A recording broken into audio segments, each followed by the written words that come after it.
All right, what's up, my flat earthers, man? This is your boy, the Ghost of Judah Tribe, the afterlife of Judah Tribe, actually.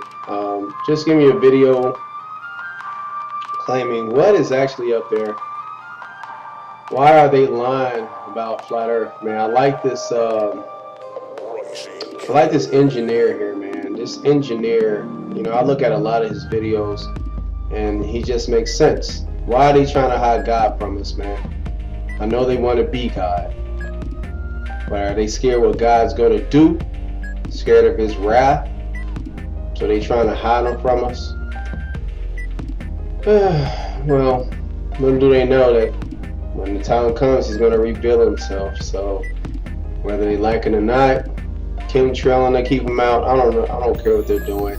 It's not going to work. And I want you guys to continue to study Flat Earth and continue to do your research on it. It's your boy, the Afterlife of Judah Tribe. I want you to take the time and watch this video. It's a little bit long, but it makes a lot of sense. Peace.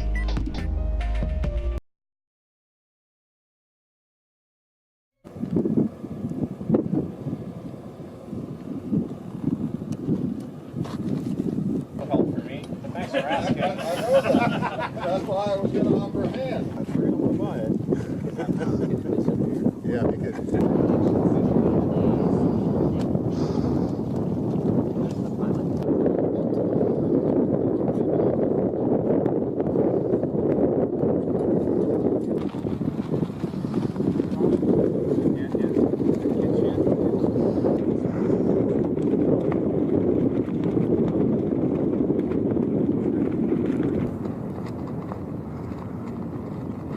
layers of our air, or atmosphere, whatever you want to call it.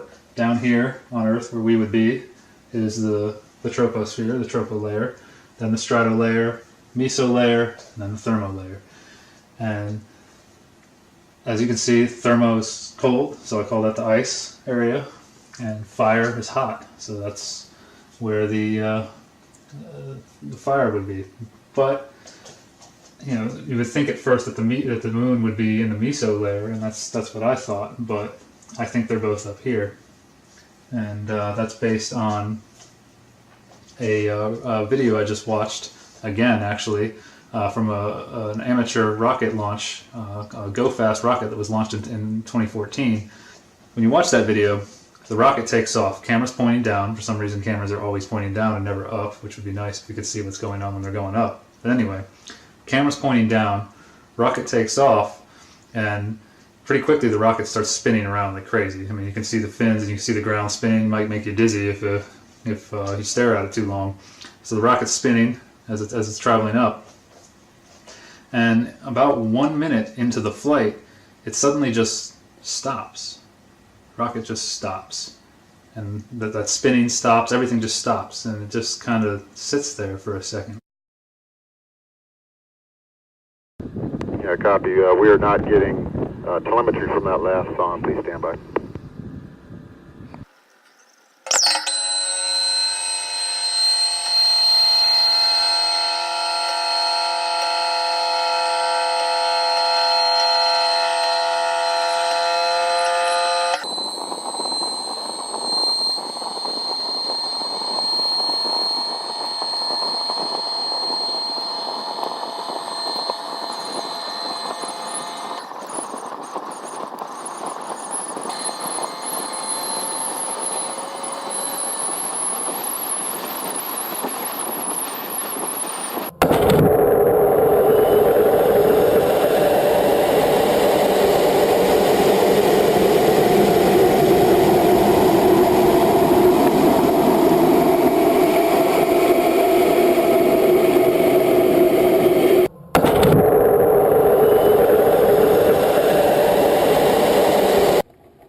and some people have suggested that it hit a dome that may be above us, but I thought at that velocity it would have been destroyed.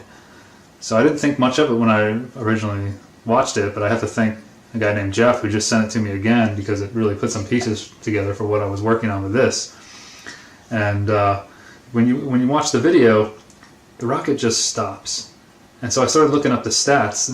That rocket went over 3,500 miles per hour on that trip. Now, it might not have been going that fast when it stopped, but it was going a few thousand miles per hour at least, and all that energy just suddenly, where did it go? Rockets don't have brakes. It literally stops, and I mean the rotation keeps going a little bit, but all of that angular momentum from the rotation of the rocket and the linear momentum from flying up just stopped? No, it had to have hit something.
But what did it hit? If it hit a solid surface, the rocket would have been destroyed, and most likely the camera too, so we wouldn't have the footage, and obviously that's not the case. So when you start watching it, around that time, around a minute in, a few seconds later, those two stages separate. It's a two-stage rocket, it looks like, and you watch the bottom half of the rocket start to fall down, as you would expect. But then the upper half, the way the camera's mounted to it, starts spinning around, and very slowly it starts to fall back towards Earth. Very slowly.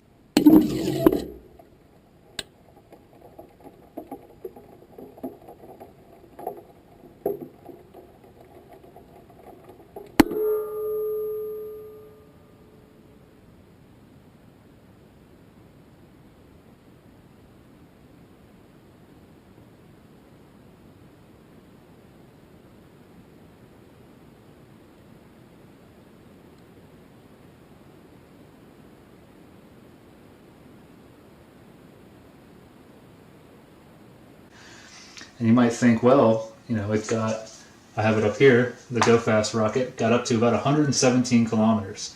And outer space is considered in the thermal layer. Once you cross into the thermal layers, technically you're in outer space. But what doesn't make sense is, just because you fly vertically into outer space doesn't mean that you're just going to float there. That's not how it works, based on the heliocentric model. If you watch Balls Out Physics Episode 3, I talked about how you have to have an orbital velocity, and these orbital velocities are incredibly fast. You have to be orbiting the Earth to resist the force pulling down on you, gravity, weight, whatever you want to call it, that pulls down on you. You have to do that. You have to do, basically, this string is gravity. Just to show this again, if you haven't seen that, you have to be moving at a high velocity to resist that force. That rocket went straight up, so it should have fallen straight back down. Now, just to see what the acceleration on that rocket should be, assuming very thin, almost no air up here, because that's what's supposed to be there, I did a calculation at 117 kilometers plus the radius of the Earth, and I found that the acceleration towards Earth, due to gravity, if you want to call it that, or due to weight, should be roughly 9.46 meters per second squared. That's not much. That rate is pretty close to the rate at sea level, which is 9.81 meters per second squared. So it should have basically done this, but it didn't. It stops, and then it just kind of slowly starts sinking, like it's in water or some type of liquid. That's what it looks like. If you really start watching it, the way those pieces are falling, if you get to about 2 minutes and 10 seconds in, you see the other stage the lower half of the rocket still slowly tumbling down like it's in water.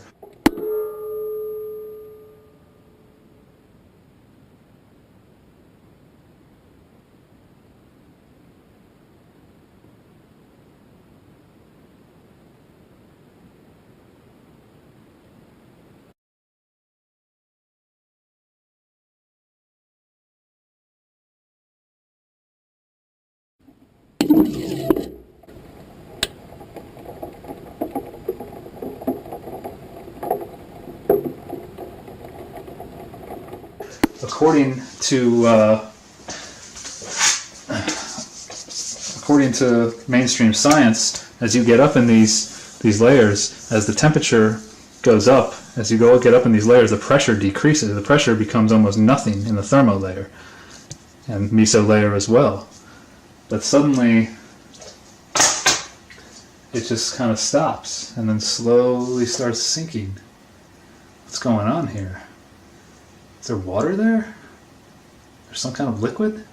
Or some kind of very, very dense gas? Scriptures tell us that there is water up there.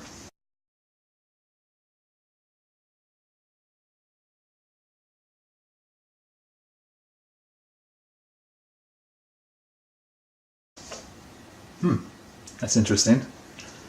So the rocket just stops. Okay.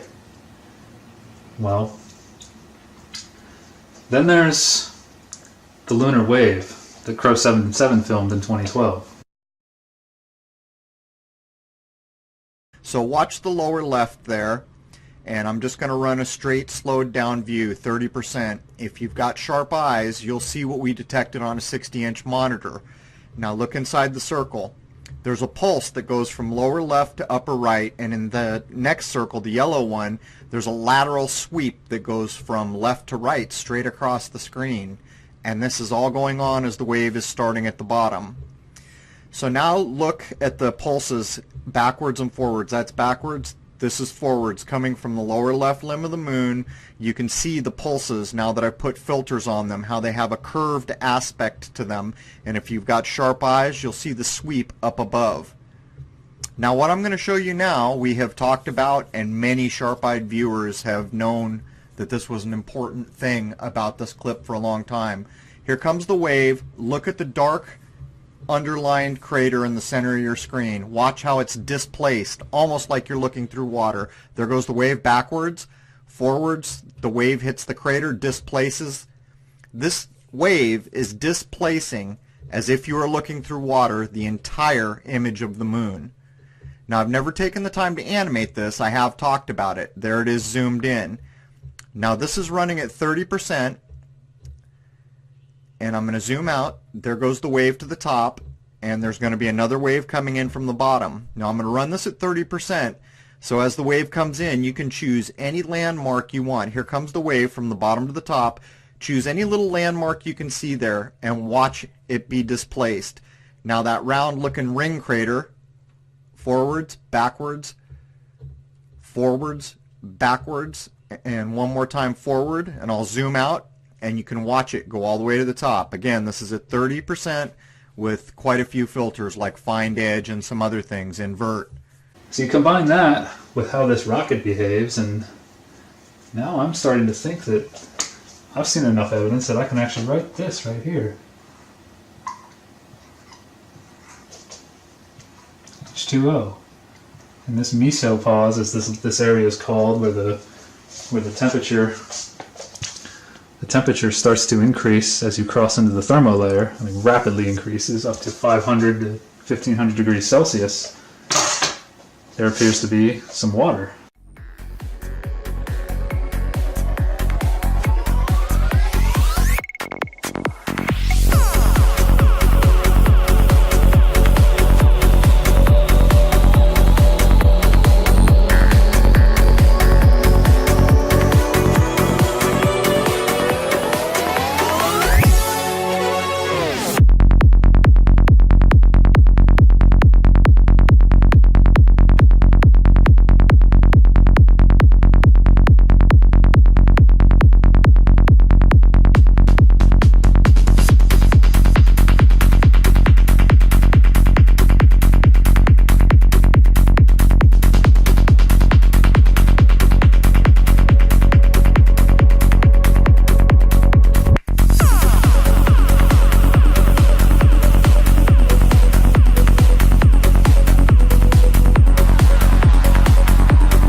T-minus 90 seconds and counting. All systems are go. For about 90 seconds to launch a special discovery. T-minus 60 seconds and counting. We are transferring to orbital control. Power at this time. Discovery is now running off its 3 onboard fuel cells. Coming up on a go for auto sequence start. And we have a go for auto sequence start. Discovery's onboard computers have primary control of all the vehicle's critical functions. T-minus 17 seconds and counting. 15.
All the vehicle's critical functions. T-minus 17 seconds and counting. 15.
Space may be the final frontier, but it's made